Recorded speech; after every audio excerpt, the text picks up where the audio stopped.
para 34 semanas. ¿Sí? Entonces, eso me está diciendo a mí que es un feto mayor de 34 semanas, y con ese hallazgo de una persona que calcula el peso fetal adecuadamente, en nuestro medio se asocia por encima del percentil 90 para 34 semanas, ya pasamos el periodo de maduración, por lo tanto la podríamos desembarazar. Son los casos específicos donde tenemos dudas, esos son cositas que podemos utilizar. Y va a estar asociado a menos de un 5% de complicaciones serias en una unidad de recién nacido cuando usted tiene un peso de 2.800 o más. Las pruebas de bienestar fetal se hacen de acuerdo a la edad gestacional, y eso es muy importante. Y ténganlo en cuenta dentro de los casos clínicos. Les pongo el caso clínico y no les pregunto de RPM, sino cuál sería la prueba más adecuada. Y les pongo un caso de 24 semanas, ¡pum!, y me ponen una monitoría. Vale. La monitoría no se manda a la semana 34. Entonces la prueba de valoración de bienestar se va a utilizar de acuerdo a la edad gestacional en que me llegue la ruptura. ¿Cierto? Señor.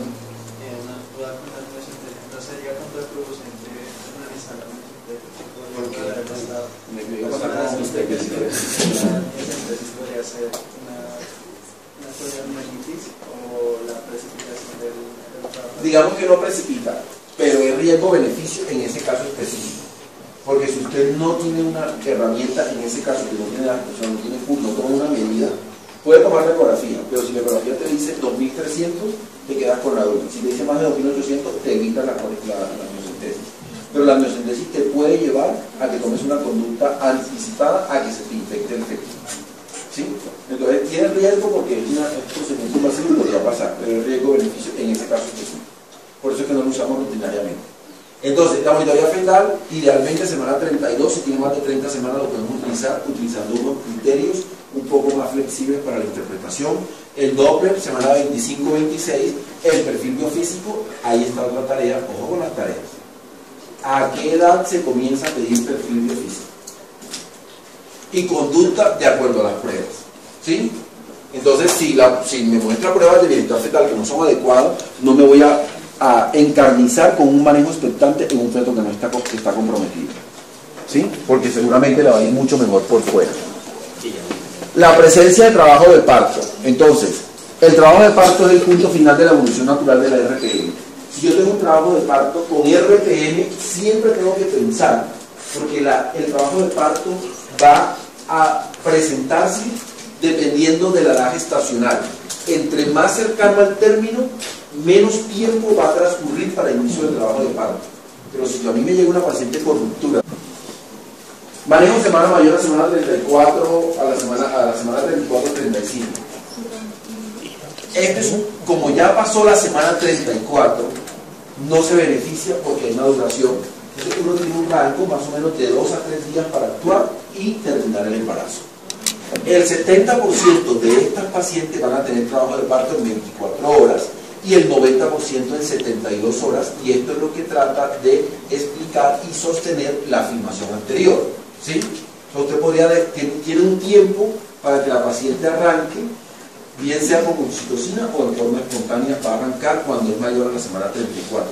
De hecho, en 24 horas, una paciente que tiene 34 o 5 semanas ya está arrancando sola. ¿Sí? O sea, la naturaleza es algo. Cesárea en estos casos solamente si hay una indicación obstétrica, pero no me pongan que la indicación es la RPM, eso no es indicación necesaria. Que estaba con RPM hipodálico, eso sí es indicación necesaria. RPM transverso, eso sí es indicación necesaria. 5 cesáreas anteriores y RPM 34.5, eso es indicación necesaria. Porque la pregunta puede ser, ¿cuál es la indicación de cesárea de esta paciente? Y ahí comienzan a confundirse. El examen no se puede dejar confundir. Es para personas inteligentes. Por eso yo no soy capaz de responder ese examen. Uso profiláctico, ojo, del estreptococo betamolítico del grupo B. Hay que utilizar antibiótico en esta paciente. Apenas que tenga RPM, hay que utilizarlo si tiene un tamizaje positivo. Cuando tiene un recién nacido que ha sido afectado por una sepsis neonatal por el estreptococo, también.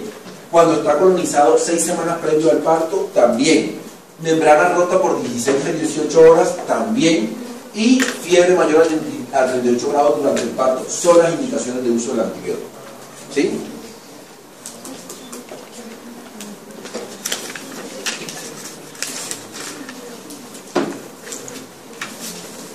Manejo menor a la semana 34. ¿Qué hacemos con esa paciente? La hospitalizamos y pues lo que mejor sabemos hacer los médicos, reposo en cama, como el ejercicio médico de antes. El reposo mejora. Mentira. ¿Por qué la paciente está en reposo en cama?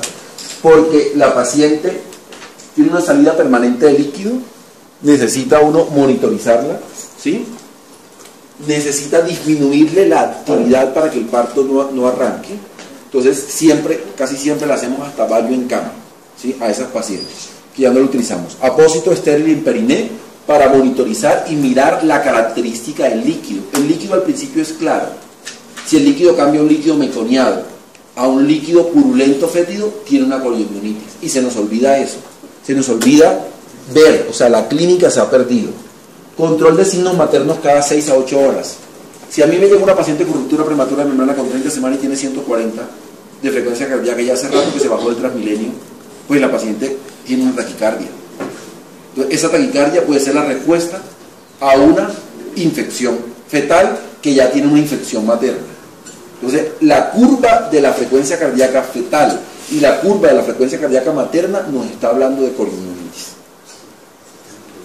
Evaluación periódica de la infección con laboratorio.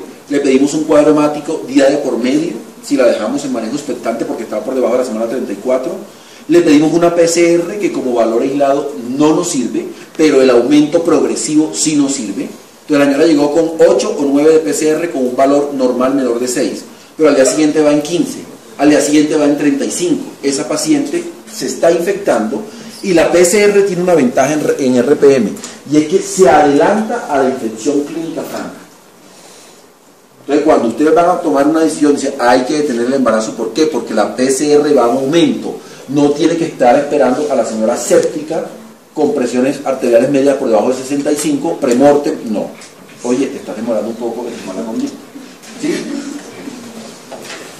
Enfatizar en los signos vitales, la dinámica uterina que ya se las mencioné, la hipersensibilidad uterina que se las mencioné y el color de la amniorrea. Eso puede cambiar de una amniorrea clara a una amniorrea color pus. El color pus no existe, pero ustedes entienden. Interrupción del embarazo. ¿Cuándo debo detener el embarazo? Muerte fetal, obvio. ¿Sí? ¿Se me puede morir un niño con RPM? Sí, por varias causas. Por la sepsis, que no me di cuenta, por un desprendimiento prematuro de placenta normocéntrica, y ahí tengo que desembarazar. Edad confirmada mayor de 35 semanas no tiene indicación. Incluso casi que les podría decir que mayor de 34 no tiene indicación de manejo expectante, porque el feto está maduro. Hacemos manejo expectante entre 24 y 34. Coriomionitis clínica, ya se lo había mencionado. Confirmación bioquímica de madurez pulmonar, que ya se las mencioné, y que no se recomienda esa confirmación bioquímica en fetos menores de 32 semanas, porque la mayoría están inmaduros. Entonces siempre es en fetos mayores de 32. ¿Sí? Infección intramniótica demostrada en fetos de 31 a 32 semanas. Si usted tiene una infección intramniótica que se la mencioné en semana 31-32, o sea, colonización del líquido amniótico, debería interrumpir. Si tiene entre 30 a la semana 30, es donde nosotros podemos hacer el uso del manejo de antibiótico. Deterioro de la unidad fetoplacentaria y metorragia que sugieran desprendimiento de placenta. Dentro del manejo expectante hay dos cosas, además del reposo, la monitorización, de lo que he mencionado, es el uso de antibióticos, que ya lo han visto. ¿Qué hay de nuevo para el uso de antibióticos? Nada. Que prolonga el periodo de latencia de 4 a 7 días, y eso es importante. O sea, si un feto tiene 27 semanas y pesa 1000 gramos, va a pesar 200 gramos más en una semana, y eso en un feto es muchísimo. Disminuye la morbilidad infecciosa materna. Ese es otro de los objetivos por los cuales, o sea, hay menos riesgo de infección materna cuando yo uso antibiótico en ese manejo expectante en un periodo que va más o menos de 7 a 10 días para estar hospitalizada, que es coriomionitis, y el endometritis puerperal está disminuido. Disminuye el distrés respiratorio fetal, o sea, los fetos que usted les pone antibióticos tienen menos síndrome de dificultad del recién nacido, tienen menos sepsis neonatal, menos neumonía, menos hemorragia intraventricular y menos enterocolitis necrotizante. Uso de corticoides, mandado entre las semanas 24 y 34 en dosis única, igual que en parto pretérmino, una dosis de 12 miligramos inicialmente y a las 24 horas debe utilizar la segunda dosis para completar 24 miligramos en 24 horas. ¿Sí? 12 miligramos con diferencia de 24 entre dosis y 2. Intramuscular, la presentación de la ampolla viene por 4 miligramos cada ampollita. Disminuye lo mismo, menos dificultad respiratoria, menos enterocolitis necrotizante y menos hemorragia intraventricular. Esta es la edad en la cual vamos a recomendar. Ojo, la presencia de surfactante, que ya lo tenemos, el medicamento no le quita o no está indicado, no proscribe el uso de el corticoide. Esquema igual para parto pretérmino, que se lo habíamos mencionado, y deben usarlo, que es un punto que teníamos duda y ahí lo encontré. Aunque ustedes crean que el parto va a ser antes de las 24 horas, porque está como un trabajo de parto, se debe usar, ¿sí? Porque el beneficio de los 12 miligramos inicial puede ser importante. En el antibiótico, lo que le quería comentar, normalmente nosotros hospitalizamos a la paciente y le damos 7 a 10 días de antibiótico oral. Ese antibiótico tiene una combinación de ampicilina y eritromicina, y la eritromicina siempre está presente porque está cubriendo gérmenes que no son tan frecuentes como el uroplasma, etc. ¿Sí? Y el estreptococo beta-hemolítico del grupo B. Pero en el antibiótico se ha encontrado y tiene relevancia, y es que la paciente puede utilizar 2 días de antibiótico intravenoso y el resto de los días oral y le da igual de bien. Antes la obligábamos a un antibiótico IV todo el tiempo durante los 7 a los 10 días. ¿Dudas? No. La doctora Manuelvira está ahí ya, mire, 9:59. Una monitoría, ¿vale? La monitoría no se manda a la semana 34. Entonces la prueba de valoración de bienestar se va a utilizar de acuerdo a la edad gestacional en que me llegue la ruptura. ¿Cierto? Señor. Para 34 semanas. ¿Sí? Entonces, eso me está diciendo a mí que es un feto mayor de 34 semanas, y con ese hallazgo de una persona que calcula el peso fetal adecuadamente, en nuestro medio se asocia por encima del percentil 90 para 34 semanas. Ya pasamos el periodo. Las pruebas de bienestar fetal se hacen de acuerdo a la edad gestacional, y eso es muy importante. Y ténganlo en cuenta dentro de los casos clínicos. Les pongo el caso clínico y no les pregunto de RPM, sino cuál sería la prueba más adecuada. Y les pongo un caso de 24 semanas, ¡pum!, y me pone lo de maduración, por lo tanto la podríamos desembarazar. Son los casos específicos donde tenemos dudas, esos son cositas que podemos utilizar.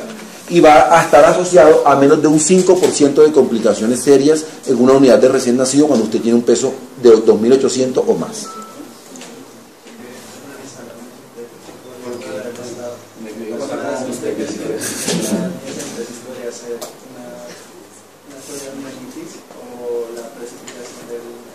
Digamos que no precipita, pero es riesgo-beneficio en ese caso específico. Porque